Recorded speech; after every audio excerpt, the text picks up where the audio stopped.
जब इंसान खुद अपनी संस्कृति के प्रति सचेत और जागरूक नहीं रहता है, तब कोई भी चमन चूजा आता है हमारे महापुरुषों पर और हमारे भगवान पर हंसकर चला जाता है। दोस्तों, रामायणा रणबीर कपूर वाला ट्रेलर लीक हो गया है। ऑफिशियल रिलीज नहीं है, लेकिन इंटरनेट पर रेस लगी हुई है कौन पहले क्लिकबेट बनाएगा और कौन सबसे ज्यादा हाइप लूटेगा। वैसे एक बात समझ नहीं आती, इतनी बड़ी फिल्म का ट्रेलर लीक हो गया और इतनी आसानी से। भाई, अगर एवेंजर्स डूम्सडे जैसी फिल्मों का ट्रेलर लीक होता तो बात समझ भी आती, लेकिन यहाँ तो ऐसा लग रहा है जैसे ये भी मार्केटिंग का ही एक नया चैप्टर। लीक भी हम ही करेंगे और हाइप भी हम ही बनाएंगे। लेकिन चलिए ट्रेलर की बात करते हैं। सबसे पहले एक चीज जिसने मुझे इंप्रेस किया, यश ने आतंक काट रखा है। सच कहूं, यादी पुरुष में सैफ अली खान ने रावण का जो हाल किया था, उसकी लाज यश ने रख ली। रावण जो त्रिलोकी विजयी था, जो परम ज्ञानी था, भगवान शिव का महाभक्त था। आप सिर्फ कल्पना ही कर सकते हैं कि वो कैसे चलता होगा, कैसे बोलता होगा, उसका ऑरा कैसा रहा होगा। इतनी अहंकारी व्यक्ति अपनी बात किस अंदाज में रखता होगा। और ये सब यश ने काफी हद तक कैप्चर किया है, इसलिए फिल्म बनाने वालों को क्रेडिट देना पड़ेगा। लेकिन यही खुशी अगले ही सेकंड दुख में बदल जाती है जब स्क्रीन पर रणवीर कपूर भगवान राम के रूप में दिखते हैं। न चेहरे पर तेज,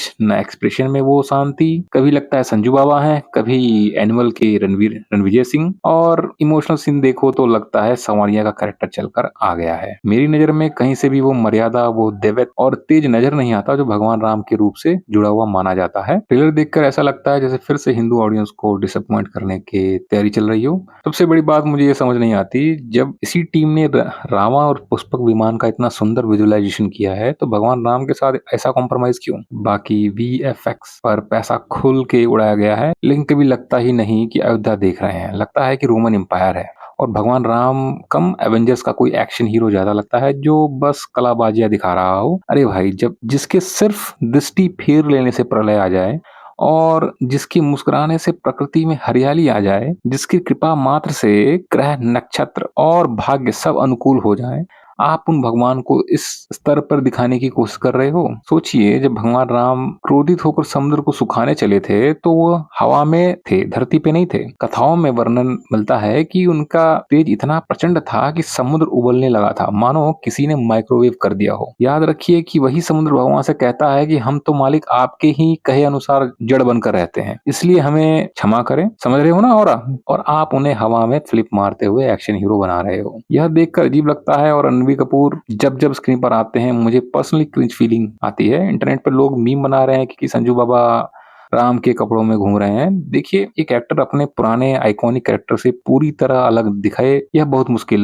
होता है। और मेरी नजर में रणबीर कपूर इस रोल में बिल्कुल फिट नहीं लग रहे हैं। मुझे लगता है कि रिलीज के बाद इस कैरेक्टर पर मीम्स भी बनेंगे, और दुख इस बात का है कि उस मीम कल्चर में भगवान राम का नाम भी घसीटा जाएगा। जब भी इस ट्रेलर को देखता हूँ, सच कहूँ तो मन बहुत दुखी होता है। और इसी दुखी मन से बस इतना कहूंगा, जैसा हाल आदि पुरुष के बाद प्रभास का हुआ था, मुझे डर है कि उससे ही मुश्किल समय रणवीर कपूर के लिए आ सकता है। उसके बाद बॉलीवुड में शायद कोई भी राम के किरदार करने से पहले 100 बार सोचे। और इसी बात पर तुलसीदास जी की एक पंक्ति याद आती है, सठ सन विनय कुटिल सन प्रीति, सहज कृपन सन सुंदर नीति, ममता रत सन ज्ञान कहानी, अति लोभी सन बिरति बखानी, क्रोध ही सम काम ही हरि कथा, ऊसर बीज भय था।